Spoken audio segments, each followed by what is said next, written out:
Mungkin hari ini saya cuma mau tanya beberapa hal tentang mungkin alasan Ibu bergerak di bidang outsourcing ini dan juga beberapa hal tentunya yang menurut saya itu perlu diketahui gitu Bu. Boleh. Oh, ini kisaran mengenai outsource ya? Iya. Ya, pastinya kita harus informasi terus mengenai outsourcing karena kita bisnisnya mengenai outsourcing gitu ya. Apa nih yang kira-kira Mas Emir mau tanya? Mungkin yang mau saya tanya ke Bu Emma lebih awal itu dulu, mungkin apa sih Bu gambaran utama di balik bisnis jasa outsourcing? Gambaran utama di balik bisnis jasa outsourcing. Iya. Iya. Gini, saya sih lebih ini ke dunia sosial ya. Karena saya pikir outsourcing ini kaitannya erat sekali dengan dunia sosial. Maksudnya para pekerja outsourcing itu juga kan bukan standar hidup yang menengah ke atas ya. Dia justru si pekerjanya itu menengah ke bawah.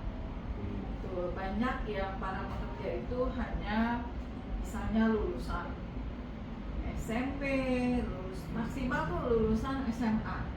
Bahkan ada yang lulusan SD. Oh, SD. Gitu. Bahkan ada yang lulusan SD. Nah, kalau dengan adanya perusahaan alih daya ini, mereka akan merasa terbantu ya untuk kita pekerjakan sebagai misalnya cleaning service, sebagai misalnya security gitu-gitu.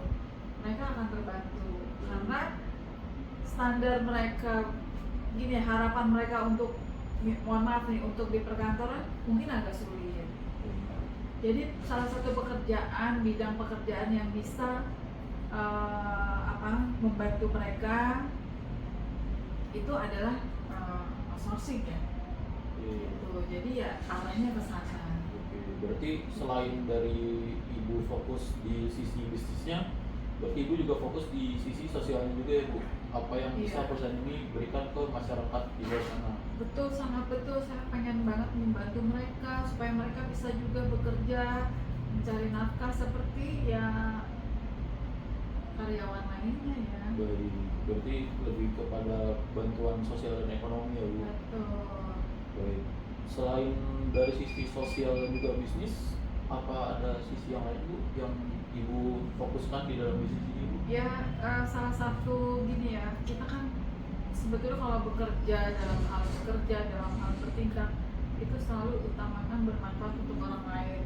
Nah, salah satu yang outsourcing ini saya sangat merasakan itu manfaat untuk orang lain.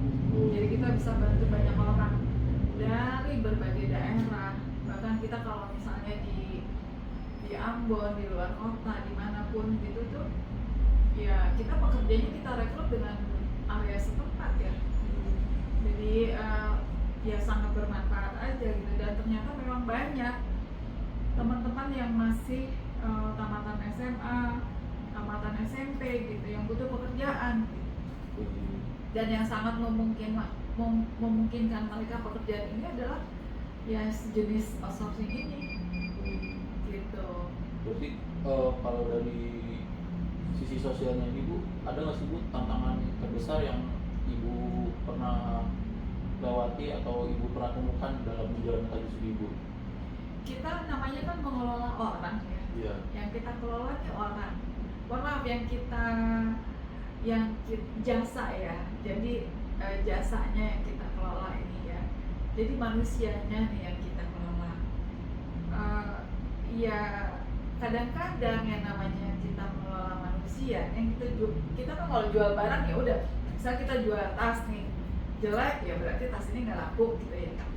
Tapi begitu kita jasa orang itu yang kita jual gitu ya, begitu mereka tidak mohon maaf nih, tidak beradab, berbahasanya sembarangan, bertingkah lakunya nggak pas, apalagi mereka itu mungkin pakaiannya juga nggak ini, itu udah nggak pada mau gitu. Nah itu terus maintain, terus menerus kita ada pelatihan supaya dia juga bisa bersikap gitu ya, secara ininya jujur.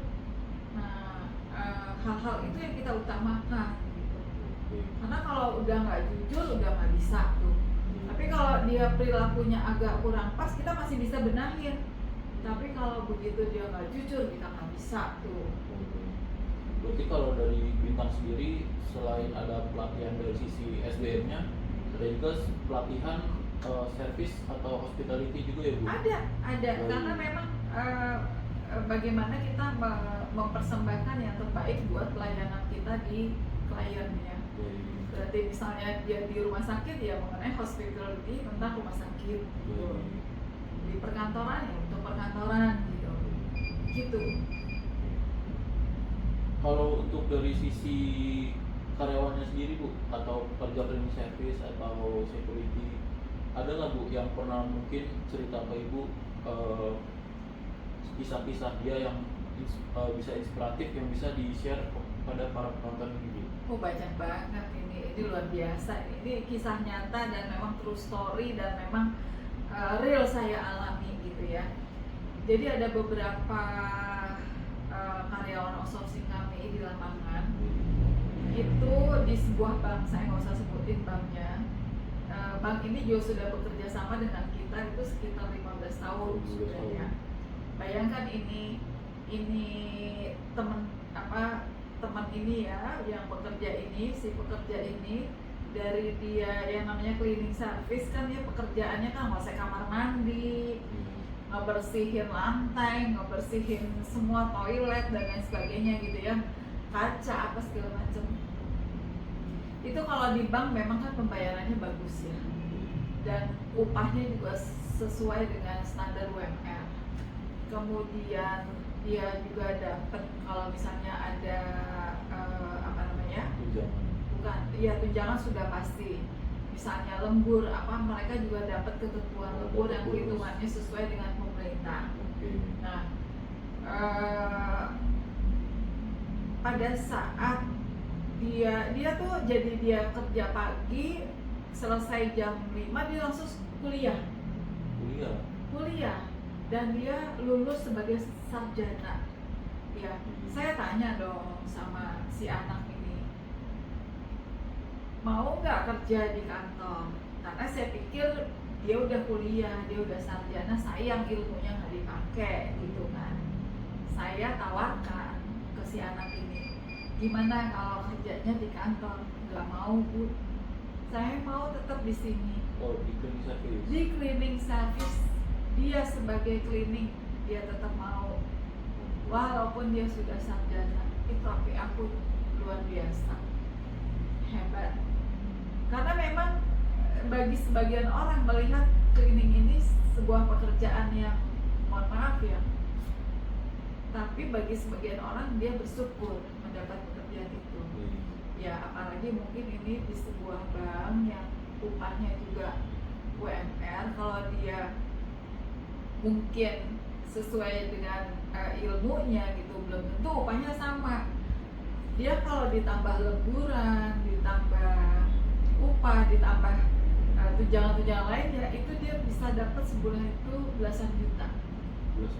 Iya, 15 juta dia bisa dapat, 18 juta dia bisa dapat sebulan. Jadi mungkin dia berpikir dari sisi itunya. Juga dia nggak malu untuk pekerjaan sebagai cleaning. Dia nggak malu. Luar biasa itu pengalaman yang saya ikut bangga, ikut merasa senang gitu, sudah mendidik dia menjadi sebuah cleaner yang luar biasa. Mungkin pertanyaan terakhir untuk pembicaraan kita kali ini, Bu. Siap, baik. Mungkin kedepannya perusahaan ini itu PT Bintang Karya Sarana itu mau membangunnya itu di bidang apa sih Bu gitu? Mungkin kita mau lebih fokus ke bagian cleaning service atau dipertingkatkan lagi SDM-nya gitu Bu? Saya ini kan kita kaitannya dengan sumber daya manusia ya, yang tentunya juga pelayanan terbaik untuk para klien kita ya, para klien kita yang tentunya berkontrak dengan kita ya, secara ini bermitra dengan kami gitu ya. semua yang terbaik secara pelayanan, secara percayaan, trust itu, supaya tidak ada sampai terjadi hal-hal yang tidak diinginkan bersama. Jadi pengembangannya juga terus-menerus, kita juga berinovasi gitu ya. Seperti misalnya ya, kita ada bersih-bersih.co itu di sosmed kita juga sudah bisa dilihat gitu ya. Bersih-bersih.co itu melayani panggilan. Jadi kalau misalnya ada kebutuhan untuk rumah perlu dibersihkan, atau apa nih, kalau ini kan lantainya lantai vinil ya. Nah, ini juga penanganannya kan khusus kan, khusus, tidak sama dengan lantai lainnya. Ini juga perlu dibersih, kita siap, kita bisa dan kita ready untuk kalau ini kita bilang retailnya bintang ya. Jadi kebutuhan itu harian, jadi kita bisa kondisikan hari itu selesai gitu. Itu salah satu pengembangan dari perusahaan kami gitu. Mungkin cukup aja Bu ngobrol kita Baik, hari ini. Hari ini kita cukupkan dulu. Nanti kapan mau Pak MS tanya-tanya lagi silakan. Mungkin sekarang seru banget obrolannya kali ini. Banyak insight baru yang bisa kita dapat tentangnya di dunia outsourcing, juga dari sisi SDM, sisi sosial, sisi ekonomi juga. Makasih banyak buat yang sudah tonton. Silahkan komen, follow, subscribe di bawah ini. Juga jangan lupa follow podcast ini di Instagram, dan sampai ketemu di episode selanjutnya. Terima kasih semua. Terima kasih.